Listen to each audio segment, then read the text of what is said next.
Welcome back to the Checkout Guy. In this tutorial, I will tell you how to activate bank transfer in your Shopify admin panel. So if you're new to the channel, then don't forget to hit the subscribe button. So for this, you need to go to your Shopify admin panel, then click on Shopify settings, click on payment section, scroll down. There is option of manual payment methods. Click on that and click on bank deposit. You can here enter the message you want to display to the customer when they are choosing a payment method.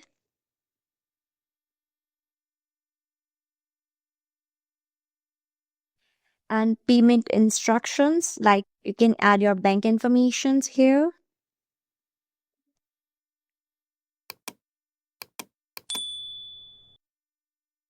That will be displayed to the customer after they place an order with this payment method.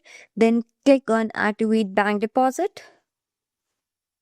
So that's it, bank deposit is now activated. So you have successfully activated bank transfer in your Shopify admin panel.